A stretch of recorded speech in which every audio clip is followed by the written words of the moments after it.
Ninguém me ajuda? Tá bom, eu também. Não vou dar essa resposta para vocês agora. Vamos em frente. Não tive ajuda, eu também não sei. O Mano Enici está aqui com a gente, pedindo ajuda, e a gente deixou o Mano Enici na mão.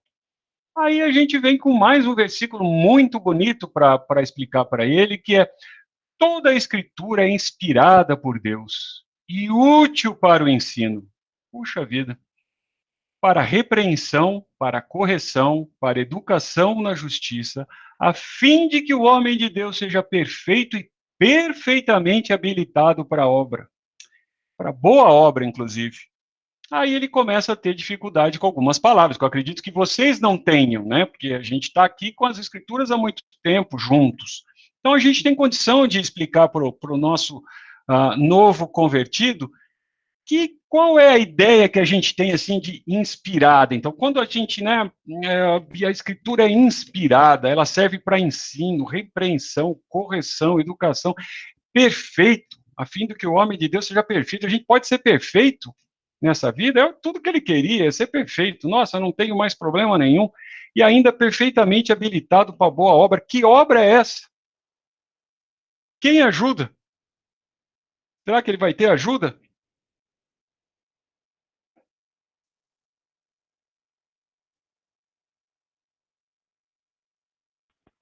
A obra ajuda ao próximo?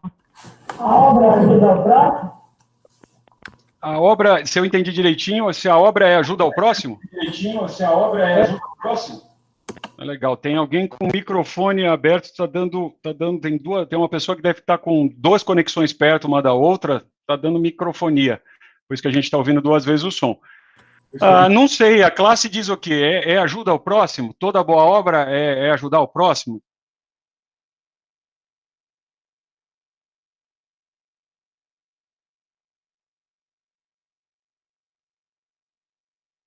É?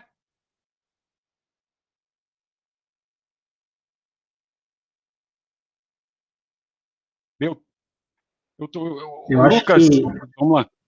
opa, eu acho que aqui a escritura está falando como a própria escritura é um manual de instruções, a gente pode simplificar assim, que ela é útil para ensino, repreensão, correção e educação, como a gente já tinha falado do nosso código de moral, e ela nos prepara, né, nos deixa perfeitamente habilitado para toda boa obra. E essa toda boa obra seria o serviço a Deus, o meio que a gente glorifica Ele. Então, nesse sentido, ela já tem as instruções de como a gente deve fazer o serviço a Deus. Interessante. E essa ideia que está ali de toda a escritura. Explica para mim, gente. O Mano Enici chegou agora, você sabe a dificuldade que ele está tendo. O que é isso aí, toda a escritura? O que é isso, escritura? Do que está se falando? Olha, a gente tem aí, pelo que ele já aprendeu, o pouquinho que ele aprendeu, que o cara é estudioso. Lembra que ele é calouro de universidade, ele está assim, apto para estudar e aprender, está com uma fome de aprender, e ele já entendeu que tem um cara que chama Timóteo, como eu falei, ele fica maravilhado com essa história de um monte de nome na Bíblia, e está dizendo, esse Timóteo, né, está falando que toda a escritura, o que é isso, escritura? Que toda? Se é toda é porque tem uma parte, como funciona isso?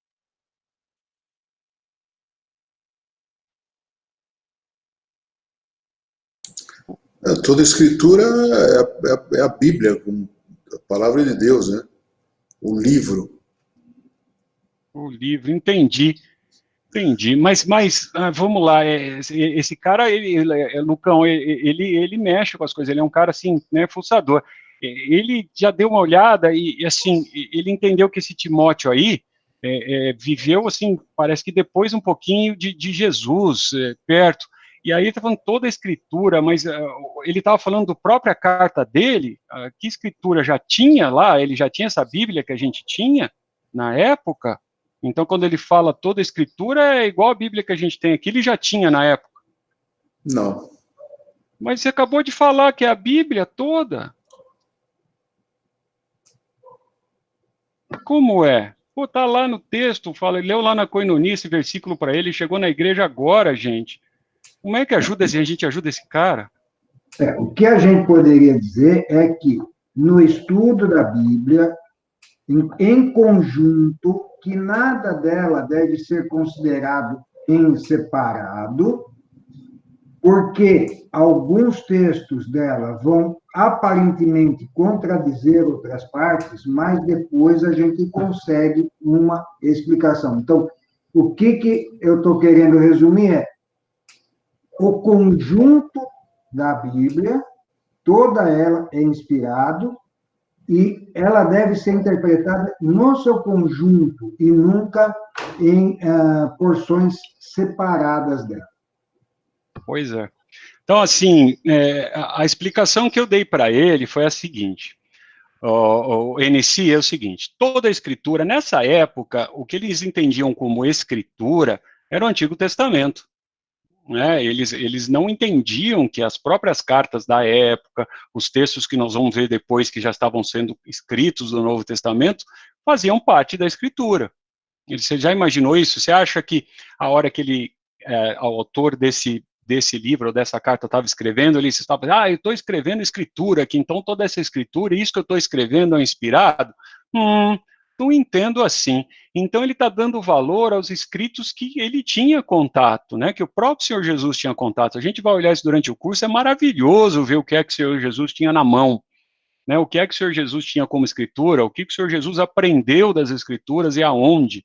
Então as escrituras aqui têm uma porção bem limitada quando esse texto foi escrito, né, então nós temos um privilégio hoje de ter um compêndio na mão, em que nós vamos ver como ele foi formado, e a gente chama de Bíblia, como o Lucão falou, tá certo, vamos até entender esse conceito de Bíblia, mas não era tudo isso que a gente tem nas mãos, né, eram partes de textos, alguns textos que ele estava considerando, e ele dizia que era inspirada. Então a gente vai olhar esse conceito. Por agora, a gente pode entender que o conceito de inspiração é a fonte. Então nós vamos olhar a inspiração com bastante detalhe, mas para um momento, assim, guarda aí.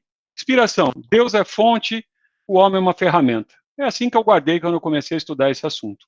Deus é fonte, homem é ferramenta. Depois nós vamos ver como é que a fonte usou a ferramenta. Legal? Como é que Deus fez isso? Quando eu falo de ensino, lembra do que é correto, doutrina. Então a palavra legal aqui é inspirada por Deus e útil para ensino, para correção. Né? Nós passamos pelo Dia das Mães, lembra disso? É para colocar a gente no eixo, né? Eu vi bastante piadinha com a história do chinelo voador, né? Das mães aí, lembra da mãe com o chinelo voando dentro de casa, né? Então, ensino, lembra de correção. Repreensão, puxa, apontar falhas. Então, você tem uma palavra de Deus, você tem as escrituras que ela aponta falhas na gente. Quando você tem contato com ela, você percebe suas falhas e ainda muitas vezes comportamentos incoerentes que você tem. Foi assim que eu fui guardando de início. Para correção, puxa, quando você corrige, qual é a ideia de corrigir? Né? Corrigir é algo que você detecta que não está legal. Se você está numa prova e você vai corrigir, você vai olhar o que está certo ou errado. Ou, se você tem tempo de corrigir algo, você apaga e refaz. Então, a ideia de mudança, alteração, reparo, como vocês queiram. Essa é a ideia de correção. A ideia de você mudar. Não vai ficar do jeito que estava. Ela vai trazer mudança. Para educação, puxa vida, eu guardei como padrão. Quando você é educado, você normalmente fica dentro de um frame, dentro de uma formação, você toma forma da educação, não é? Por isso que a gente fala assim, puxa, essa educação que te deram, então, estão olhando alguns traços em você que lembra alguma coisa, em que você está formatado. Então, eu guardei educação como padrões ou critérios que você deveria seguir. Né? A gente é educado de uma forma, quando vai sentar à mesa, né? Não haja desse jeito. Então, você foi educado assim. Não necessariamente todas as pessoas são educadas da mesma forma, têm a mesma educação. E dependendo da cultura que você está, você ainda ouve que você é mal educado. Não é isso? Você não foi bem educado. Vale a piadinha de que tem muita gente na nossa igreja que é mal educada nas escrituras. Né? Ela não tem a educação, não, ela é bem mal educada nas escrituras. E perfeito e perfeitamente. Eu guardo aqui que é a ideia de maturidade. Então, conforme você vai vivendo, você vai se aperfeiçoando, né, na imagem de Cristo. não assumam a maturidade como idade, né? Infelizmente, tem muita gente já considerada idosa, mas continua sendo bem imadura, né? Então, a ideia não é a idade, não está relacionada com a maturidade aqui. E habilitado para toda a boa obra. Sabe que da gente é esperado que a gente tenha a ação e entregue algo. Nós não nos convertemos simplesmente para ir para o céu, ufa, estou livre, que bom, não. É esperado da gente uma obra, e boa obra. A gente vai olhar isso no decorrer do curso com mais detalhe. Até aí, você acha que o nosso humano em si está bem? Deu para ajudar? A gente consegue ajudar ele numa próxima? Ajudamos Celso, o posso humano? perguntar uma coisinha? Quantas você quiser. Você pode falar um pouquinho mais sobre essa primeira palavrinha aí que você, assim, que toda escritura é inspirada por Deus? Como é que a gente pode entender melhor essa inspiração de Deus para fazer, na verdade, o que você colocou, a escritura, quer dizer, o Antigo Testamento, né? Quer dizer, Legal. você coloca que essa inspiração ocorreu no trecho que a gente chama de Antigo Testamento. Né? Isso não estaria presente no Novo Testamento também? E como é que eu poderia entender melhor o que é inspiração? Ufa, que medo. Eu não falei em nenhum momento que o Novo Testamento não é inspirado. Que medo. Então, é porque né? quando... e aí todo... Deu até sede. Vamos lá. Quando eu disse aqui, assim, quando a gente olha textos assim, a gente precisa entender que as Escrituras é um livro para ser estudado de maneira geral. Né? Ele não é um livro, de novo, eu estou falando que a gente vai fazer, que a gente vai fazer, que está no programa, nós vamos olhar isso. Mas, quando o autor aqui dessa carta, né, agora eu não estou mais falando para o Mano Inicia, eu estou falando para a gente que já dá para comer uma feijoada, né, não só um mingauzinho. Quando Paulo escreveu a Timóteo aqui, e ele está dizendo aqui, né, toda a escritura inspirada, ele tinha como escritura, a cabeça dele, o Antigo Testamento. Né? Vamos nos colocar nas sandálias do autor. Sempre que você tem que ler um texto, você tem que estar nas sandálias do autor. Quero acreditar, eu não consigo ter evidências nas escrituras, mesmo na história paralela, que os autores bíblicos ali, mesmo Paulo, imaginava que estaria escrevendo algo que a gente estaria lendo hoje. Não há nenhuma evidência que ele esteja fazendo isso. Então, ele está escrevendo uma carta para Timóteo e dizendo toda a escritura. Qual escritura, Timóteo? Antigo Testamento. É inspirada. Então, neste momento, toda a escritura aqui que Paulo está se referindo era o Antigo Testamento. Né? O cânon, que é outra palavra legal, que nós vamos falar bastante dela, tirar as dúvidas, não tinha sido formado ainda, principalmente do Novo Testamento. Do Antigo Testamento estava bem esboçado, mas não tinha sido formado. Quanto à ideia de inspiração, eu preciso lhe pedir paciência. Deixa a gente caminhar um pouquinho na aula, talvez na aula que vem não, que nós vamos ter a presença do Natanael junto com a gente, nós vamos fazer as perguntas difíceis para ele, mas por inspiração, pensa só nisso nesse momento. Como eu disse, Deus é fonte e o homem é uma ferramenta. E nós vamos entender o conceito de inspiração. Para não deixar você assim totalmente sem resposta, pensa que a tradução para o português de inspiração aqui deixa um pouquinho a gente confuso, porque o inspirar para a gente é pôr algo de fora para dentro, certo? Então, quando a gente pensa que ela foi inspirada, assim, não, a ideia é o contrário, ela foi expirada por Deus. Okay? Então, Deus expirou as Escrituras, Ele nos usou como ferramenta, mas aí nós vamos olhar isso com bastante carinho, nós vamos dedicar tempo, nós vamos ver forma de inspiração, defesas de método de inspiração diferente. Tá bom?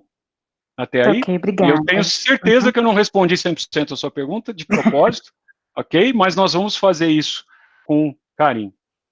Muito obrigada. Queridos, até aqui, mais alguma dúvida, mágoa, angústia? Até aqui. Tá fácil de explicar isso, então, para o novo convertido? O nosso humano inicia, chega junto com a gente, se converte, a gente traz ele para dentro da igreja. Tá legal agora? Ok, vou entender o silêncio como sim. Se for não, perdeu a vez de protestar. Queridos, as escrituras como um todo, a Bíblia, como você queira chamar, ela vem sendo muito, muito, muito estragada, ameaçada, violentada com o passar do tempo. Quanto mais eu estudo esse assunto, mais apreço eu tenho e mais humildade eu tenho perante Deus na soberania dele, de quanto que ele preserva as escrituras dentro de tudo que ela vem passando e já passou. Dos ataques mais absurdos, traduções mais, eu posso dizer, ofensivas, né? Vou dar um exemplo, posso mostrar isso numa aula, quem sabe na aula que vem, para provocar o Natanael. Mas se vocês quiserem procurar, vocês já viram, talvez alguns de vocês mais jovens já tenham visto, uma tradução da Bíblia que o cara tentou começar a fazer isso e parou, chama Bíblia Freestyle. Já olharam isso? Se você não olhou, vá olhar. É uma aberração. Assim, é terrível. Quando você olha algumas traduções mesmo de Bíblias para o português, que tentam trazer para a linguagem de hoje, vamos simplificar, estragam totalmente. Vocês já viram pessoas que pegam os textos das Escrituras e invertem de uma forma assim terrível. Gente que se diz cristão totalmente mal preparado, pega trecho das Escrituras, parte dela e falam grande besteira. Então as Escrituras vêm sendo cada vez mais ameaçadas, estragadas. E ela vem sendo, então, muitas vezes pisadas. Eu não sei se você já viu no contexto islâmico cenas de queimar as escrituras, cuspirem nas escrituras, estragarem a palavra de Deus. E aí, a gente tem, então, por esse sentimento, às vezes um sentimento piegas sobre as escrituras, né? Puxa, o mundo ainda não conhece as escrituras, nós precisamos entregar a Bíblia para as pessoas. Eu mostrei aula passada, trechos de um vídeo, contei para vocês da experiência de alguns chineses que receberam pela primeira vez na vida um exemplar da Bíblia na mão. A felicidade que eles tinham, né? Eles abraçavam as escrituras. Mas aquilo não é uma realidade como um todo. Eu queria dizer para vocês que as escrituras já chegaram em grande parte do mundo. Sim, a gente tem o testemunho dos Gideões, por exemplo, que tem um ministério de distribuição dos exemplares de Bíblia e muitas vezes do Novo Testamento, que podem dizer com precisão ainda onde a Bíblia não chegou. Mas se a gente for olhar o mundo, grande parte do mundo conhece as escrituras, já ouviu falar e tem acesso às escrituras, né? A tecnologia deixou as escrituras chegarem ainda mais fácil na mão das pessoas. Mas deixa eu contar algo para vocês. Com a presença aqui do nosso Humano MC, eu lembrei de uma experiência que tive uma vez num curso internacional, em que o professor na sala começou a dizer, não, porque isso aconteceu depois de Cristo, isso aqui foi ali perto de antes de Cristo, tal, e para minha surpresa, uma moça levantou a mão e fez assim, escuta, que parte aí do mundo da história que você está falando? E ele falou, mas eu estou te mostrando aqui, olha, antes de Cristo, depois de Cristo, no ano 1000, antes. Mas quem que é essa história de Cristo? O que é? Como assim? Que ano é esse? Então a gente vive às vezes numa bolha tão grande que a gente imagina que todo mundo tem o mesmo referencial da gente. E isso acontece quando a gente fala das Escrituras. A gente tem que ter o amor pelo novo convertido, a gente precisa ter o carinho pelo novo convertido e entender que ele não sabe o que é a Bíblia, ele não entende como esse livro foi composto, ele não sabe que mensagem tem lá. E a gente muitas vezes traz alguém para dentro e começa a falar um monte de bibliquês, né? A gente sabe que crente fala um dialeto que as pessoas não entendem, né? Eu ouvi uma vez um cara que falava assim, cara, a parte mais difícil de conversar com você era como você falava uns nomes, uns números, depois dizia umas palavras. Eu não entendia o que era aquilo, né? Não, porque 1 Pedro diz o quê? O que é? O que é isso? Né? E as pessoas não entendem. Para comprovar isso, olha só, a pesquisa não é tão nova, mas é a que eu tenho acesso ainda, e é norte-americana, tá bom? Aqui no Brasil, infelizmente, a gente não tem órgãos sérios que façam pesquisas desse tipo. Olha só a situação que a gente está. Nos Estados Unidos, na Universidade de Boston, olha, a maioria dos estudantes não conseguiam listar sequer o nome de 4 evangelhos. Vocês acreditam? Nós estamos falando de Estados Unidos, estamos falando de uma universidade de Boston. um país que se diz protestante, né? Se diz cristão, em 2006, há muitos anos atrás já, os estudantes entrevistados não conseguiam falar o nome dos 4 evangelhos, ok? E eu temo, às vezes, pela nossa igreja, né? Se você pegar alguns irmãozinhos na nossa igreja, é só um temor, eu não tenho provas.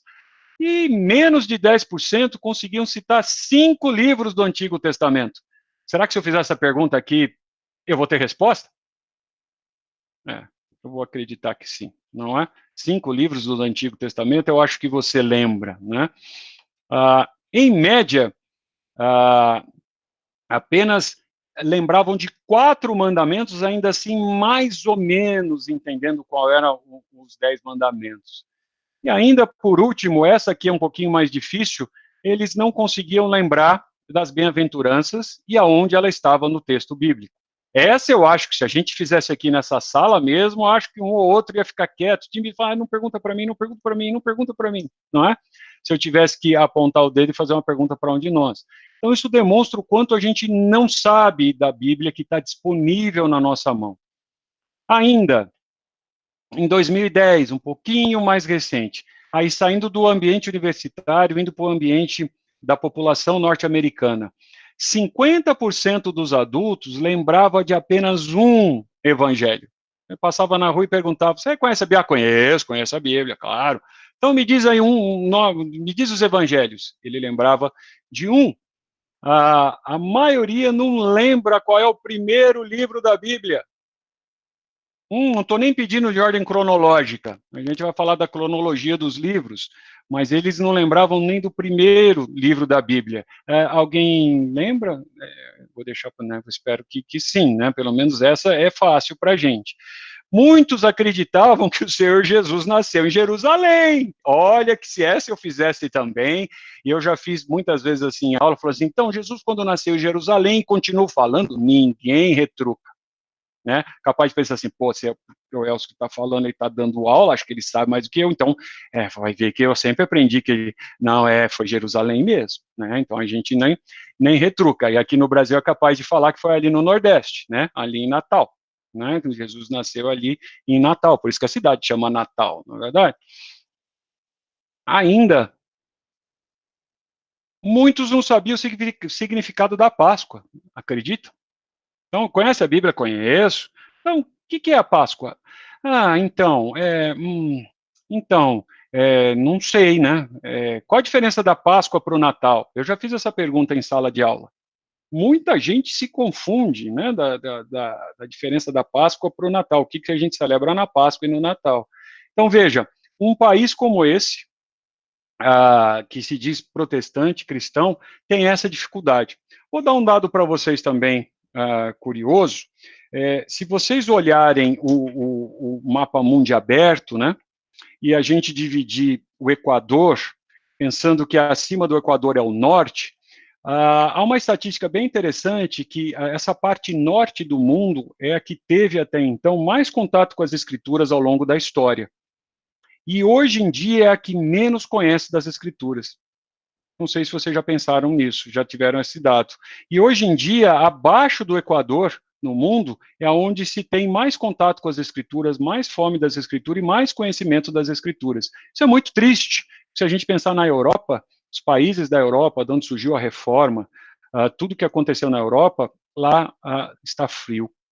Nem as escrituras conhecem mais, muitas igrejas, inclusive, estão deixando de existir para virar lojas, restaurantes, é só você pegar aí documentários na internet ou na TV que a gente vai ver isso. Agora, as escrituras. Nós falamos disso na aula passada, esse nome interessante, Bíblia. Vamos lá, quem me ajuda? Vocês acharam da aula passada para cá, onde que a Bíblia está escrita na Bíblia?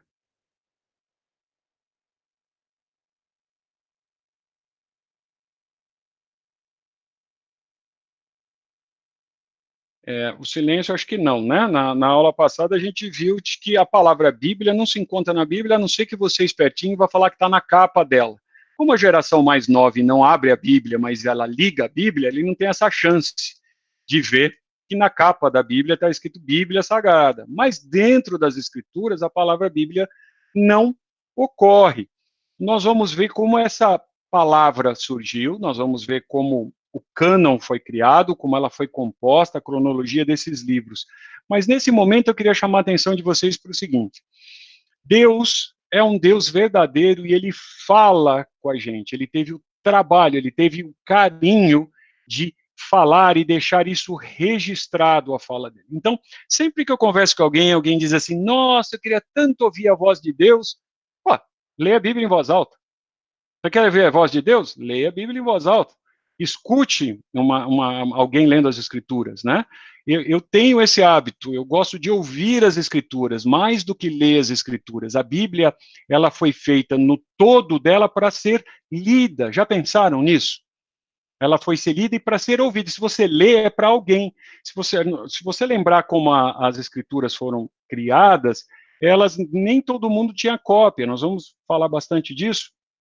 E aí você vai ver que alguém tinha o privilégio de segurar na mão e tinha que ler para as pessoas. Então o texto tinha que ser compreensível, tinha que ser audível para que as pessoas tivessem chance de entender. E as pessoas prestavam atenção. Um pouco parecido, se me permite, os mais velhos, lembrar de como era o rádio. Lembra o rádio?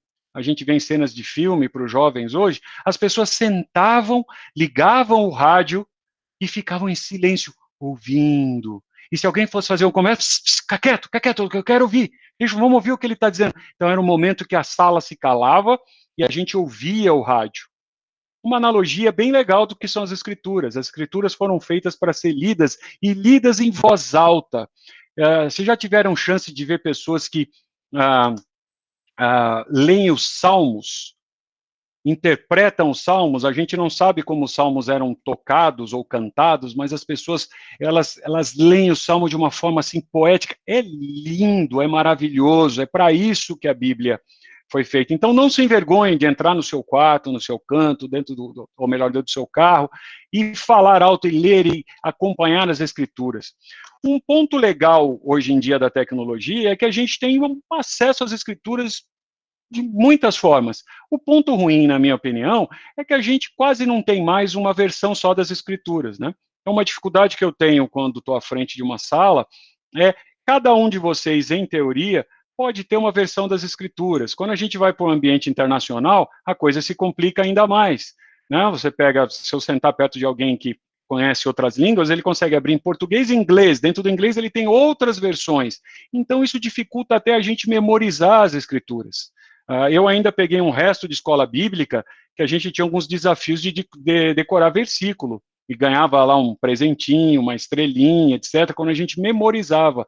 Hoje em dia, o contato que eu tenho com alguns professores é que é difícil, porque a criança volta para casa, ela tem acesso a diferentes tipos de Bíblia, e o pai ainda fala, não, menino, não é esse não, é esse aqui, não é esse que aquele professor seu ensinou. Então, um dos valores desse tempo que a gente vai passar junto é dar a dica para vocês de como você ter acesso às Escrituras. Que texto, qual versão de Bíblia a gente usa, né? E o Natanael que nos espera a aula passada, que a gente vai fazer essas perguntas todas para ele. E eu espero que ele esteja bem preparado, porque as perguntas do Mano Inicia, que ele tem aqui, são grandes. Agora, as Escrituras como Escrituras, elas são referenciadas em alguns textos do Novo Testamento, né? Em Mateus 21, a gente encontra a palavra Escritura, Escrituras, está escrito errado ali, Sagradas Escrituras em Romanos, Livro do Senhor, é um outro sinônimo, a gente tem em Isaías, Palavra de Deus, a gente encontra em Hebreus, em Tiago, a gente tem oráculos de Deus. Essa palavra é difícil, né? Parece que falar oráculo no ambiente cristão, nós estamos falando um palavrão. Não, como assim oráculo? Não, isso daí é de outra religião, é outra coisa. Não, oráculos de Deus. E ainda livros da lei. Nota. Wells. Pois não. Estou dando uma olhadinha. Tem aquela expressão, principalmente no Velho Testamento, assim diz o Senhor, e assim correlatas mais ou menos 3.800 vezes. Muito bom. É a palavra do Senhor, assim diz o Senhor. É verdade. Então, quer dizer, tem escritura sagrada, assim diz o Senhor, é a palavra de Deus, né? É a palavra de Deus, assim diz o Senhor. Muitas vezes os profetas diziam isso, né? Eles começavam a se dirigir ao povo dizendo que não era deles, que assim diz o Senhor.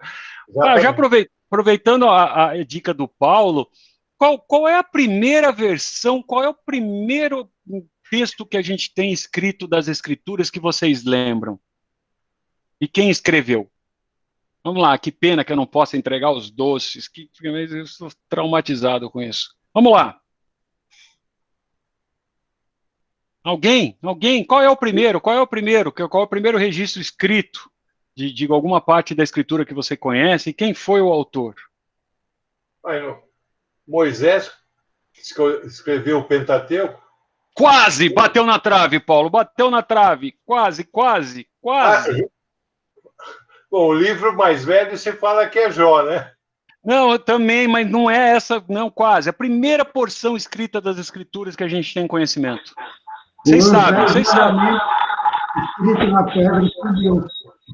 Esse, eu entendi através do eco, isso mesmo, foram os 10 mandamentos escritos nas tábuas de pedra. Muito bem.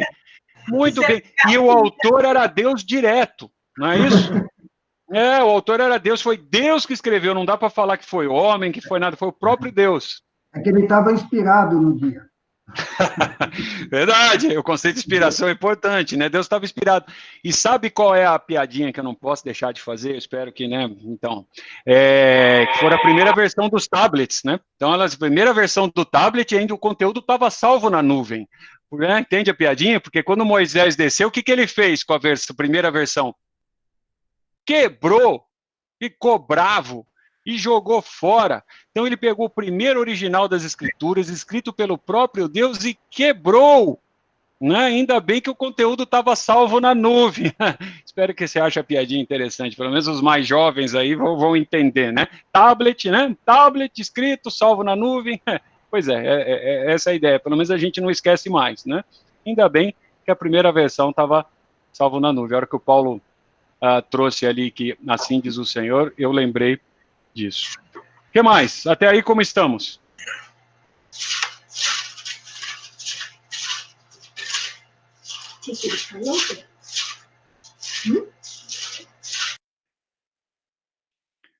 Ok.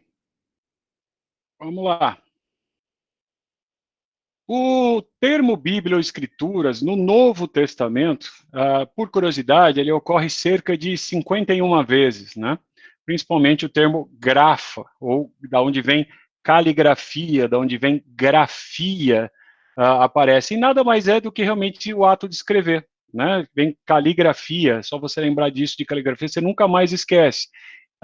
Lembrar também, pessoal, tirando alguns mitos, a Bíblia foi escrita em línguas que não existem mais hoje, que a gente vai chamar de língua morta.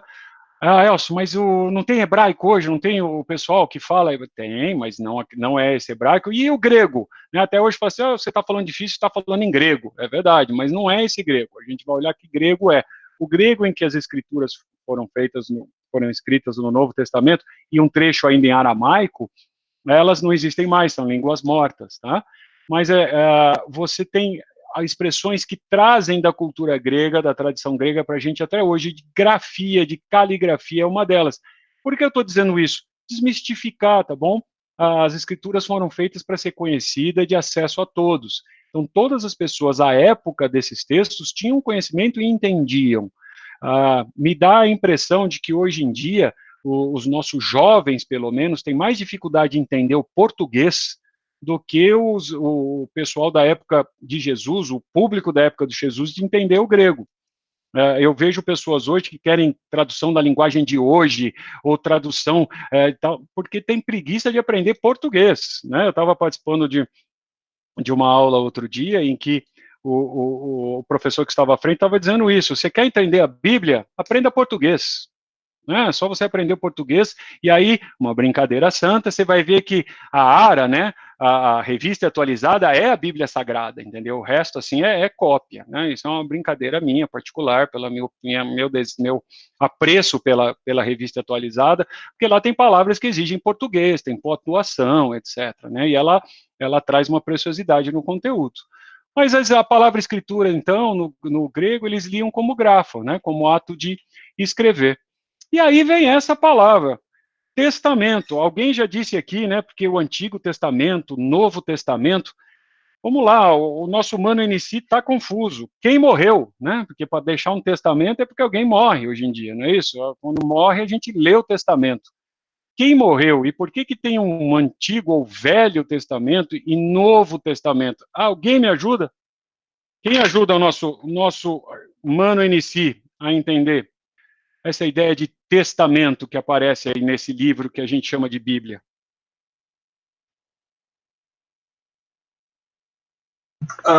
Que testamento, a conotação é livro, né? A palavra é livro, né? Não sei. Luquinha? Não seria que os fatos ali escritos, eles aconteceram? Não, mas Luquinha, então, tá vendo? Cara, você é assim, pô, eu me converti agora, Luquinha, eu sou inicimano, cara, vim pra igreja ontem, você tava lá na praça quando eu levantei a mão, você me deu um abraço e falou, pô, tô muito feliz pela sua vida, agora você é meu irmão. Cara, esse negócio de testamento pra mim é o seguinte, mano, ó, testamento eu tenho nos filmes aí, o cara morre, aí vai lá ler o testamento. Aí você está dizendo que tem um Novo Testamento, Velho Testamento. Eu não estou entendendo nada desse negócio de testamento. O que é isso? Dá a impressão, não sei se é o certo, mas dá a impressão de que é algo que foi deixado para alguém nesse testamento, né? Isso foi deixado para a gente, foi deixado para quem estava lendo na época, né? Entendi. Então é um negócio assim... Na verdade, não. Na minha opinião, desculpa, o testamento é uma manifestação de vontade ou um contrato.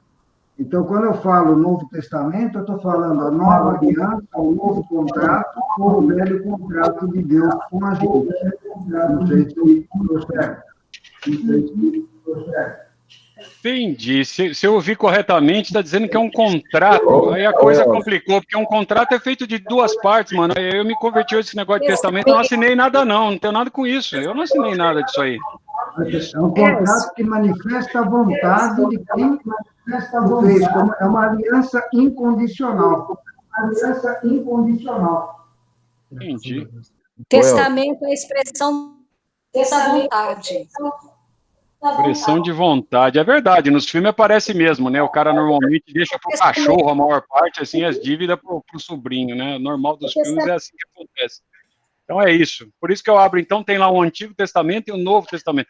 Então quando eu leio esse negócio de Novo Testamento, eu desprezo o Velho, que é velho, então eu já tenho o Novo, então eu não preciso mais do Velho, o Velho já passou, não serve para nada. O que é isso, testamento?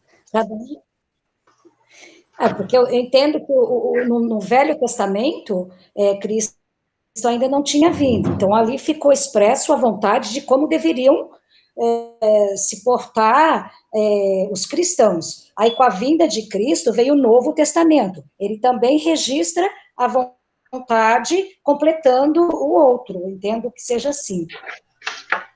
Entendi. São ordens a serem determinadas, ordens a serem cumpridas, mandamentos a serem cumpridos. Elcio. Pois não. A gente pode entender esse testamento, a palavra promessa de Deus, as alianças que Deus fez, desde lá Noé, depois passando por Abraão, aliança com Jesus.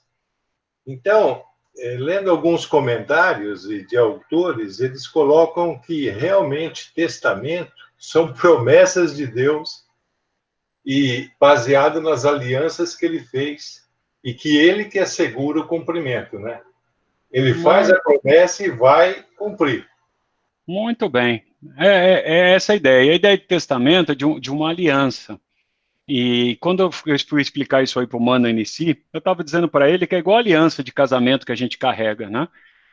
É uma aliança que a gente faz com outra pessoa, e se você entende direitinho o casamento, independe da outra pessoa, porque neste caso eu faço uma aliança com ela, em que, independente do que ela fizer, eu estou aliançado com ela.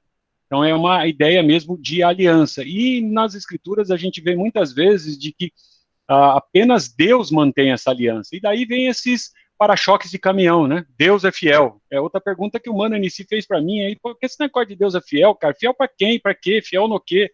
Né? Que eu não pedi nada para ele é fiel. Então, realmente, Deus é fiel, ele fez as alianças, veio dele a iniciativa da aliança, e nós, muitas vezes, não cumprimos a aliança, mas ele é fiel em manter. Então, para agora, essa ideia de testamento, eu acho que é o suficiente para o nosso Mano Anici.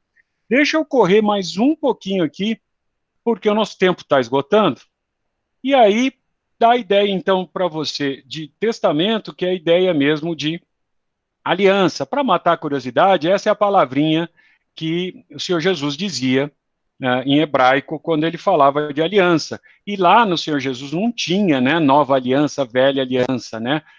Na época do Senhor Jesus não tinha Novo Testamento, Antigo Testamento, e nem Testamento tinha nesse sentido que a gente imaginava. Ele tinha mesmo uns escritos que a gente vai ver que eles chamavam da aliança. Para matar a curiosidade de a gente, para eu brincar com vocês, vou montar minha biblioteca, né? Então, falar um pouquinho de Bíblia.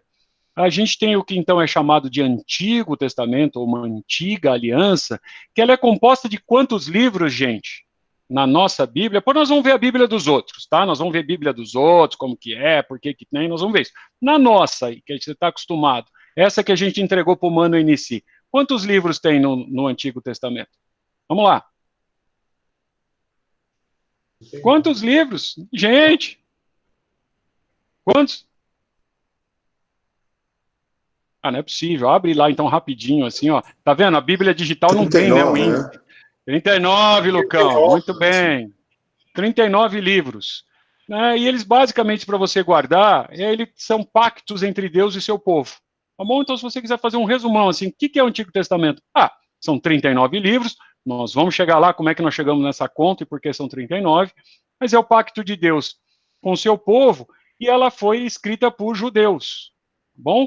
É algo bem legal. Todos os autores que temos conhecimentos, eles foram judeus.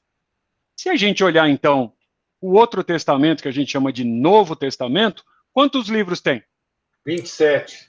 27. Ó, para você guardar isso, olha só, eu vou voltar aqui. Quanto que é 3 vezes 9? 27, olha a superstição aí, nunca tinha pensado nisso, nunca tinha pensado, não é possível, é mágica. Então, se você sabe quanto é 39, você sabe quanto tem no Novo. 3 vezes 9, 27, nunca mais você vai esquecer quantos livros tem, se você não sabia. Uma grande superstição dos crentes aqui, que multiplica 2 números dá 27, nossa, numerologia na Bíblia, fantástico. E se você... Oi. E só lembrar do livro de Isaías, aí você tem o número total de livros da Bíblia, os capítulos. Exatamente. Boa. Mais uma. Vamos fazer um outro estudo, a gente marca para fazer números na Bíblia. É bem legal, porque o número 40 é um número perigoso. Não vamos falar nem do 6, vamos falar do número 40. Tudo é 40 na Bíblia, coisa estranha, né? 40. Interessante. Mas 3 vezes 9, 27. Então, para você guardar, o Novo Testamento é o pacto de Deus e os cristãos agora, né, já reconhecem os cristãos, já conhecem a Cristo, e escrito por discípulos do Senhor Jesus. Isso aqui vocês guardem, vocês podem fazer essa pergunta para o Natanael também, quando ele começar a falar dos escritos, etc., porque se você é um estudioso ferrenho, você vai notar que nem todos os livros que a gente chama no Novo Testamento foram escritos por discípulos. Dessa lista que você está vendo aí, você lembra alguém que não era discípulo? De Jesus? É. Apóstolo? Quem? Apóstolo? Não. Qual autor daí, ó, tá Mateus, Marcos, Lucas, João, Atos, Romanos, tem alguém aí que escreveu, porque eu disse ali que foram escritos por discípulos do Senhor Jesus. Tem alguém aí que não foi discípulo? Paulo, apóstolo. Paulo, ele se diz discípulo, sim. A gente pode olhar o texto que ele fala, etc. É uma boa colocação, mas ele é discípulo. Mas vocês lembram quem eram os 12? É que eu não queria fazer essa pergunta, que aí eu vou deixar vocês envergonhados, né? A gente nasceu na igreja, não lembra o nome para citar dos 12 discípulos. Mas Vou dar uma dica aí. Lucas foi discípulo? Não. Não, Lucas é Lucas não foi discípulo. Marcos foi discípulo? Não. Você está falando discípulo ou apóstolo? Não, discípulo, eu escrevi lá, ó, discípulo. Não estou nem entrando no conceito de apóstolo. Discípulo. Eles não foram discípulos direto do Senhor Jesus. E eles escreveram texto. Só para vocês saberem, quando a gente vai conversar disso por aí, num ambiente de debate, isso dá um problema sério, que a gente tem que ter argumentos para explicar. Né? Como é que pessoas que não eram discípulos direto do Senhor Jesus escreveram textos e a gente vai dar crédito neles?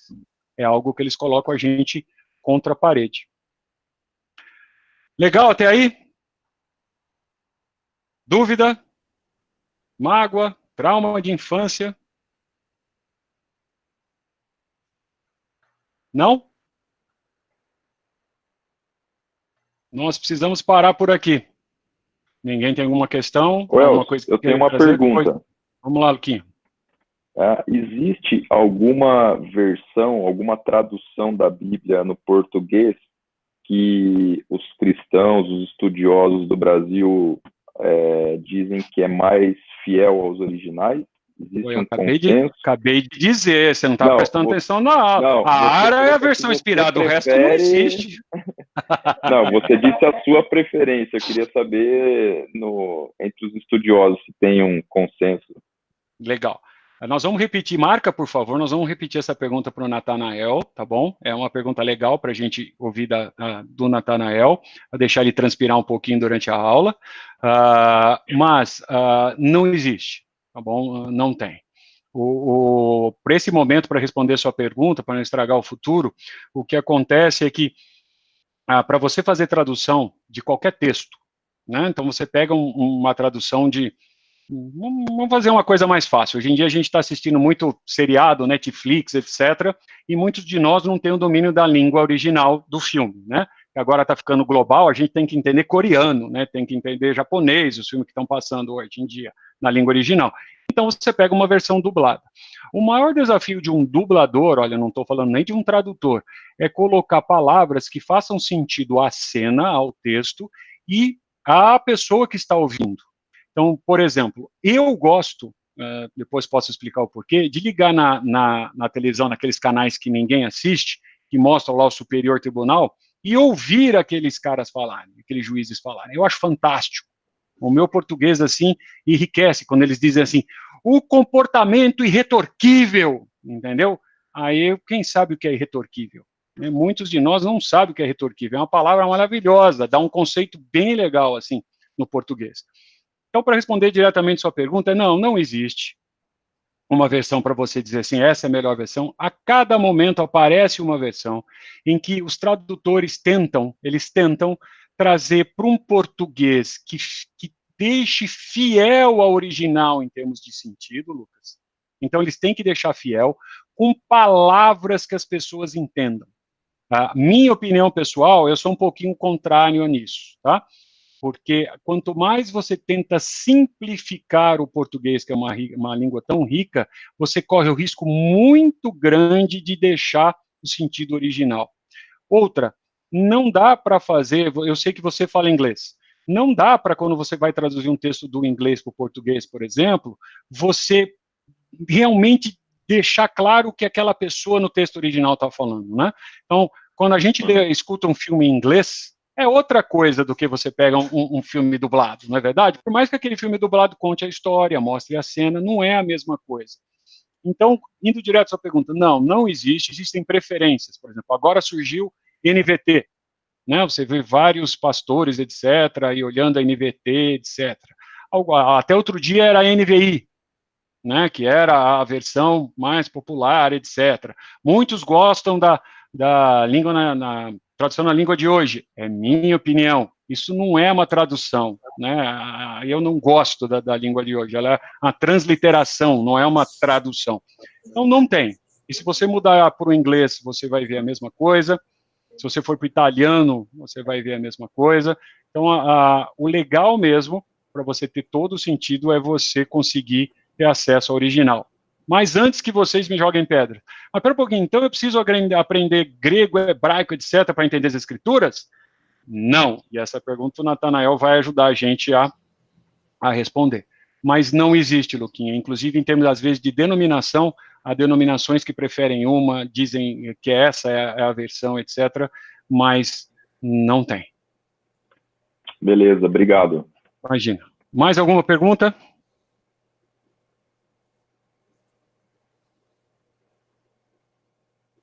Não? Então, ok, queridos. Vamos encerrar por hoje. Convide outras pessoas para estar nessa aula, principalmente na aula que vem. Vai ser um privilégio ter o Natanael aqui. Façam pesquisa, guardem as suas dúvidas para a gente ter uma aula realmente de um bate-papo bem legal, a aula que vem com o Natanael, tá bom? Assim, a gente vai tentar o máximo possível não fazer algo expositivo, mas que a gente possa ir conversando a respeito. Legal? Obrigado. Boa semana a todos. Boa noite. Obrigada, Obrigado. boa Tchau, semana, abraço. boa Tchau, noite. tchau.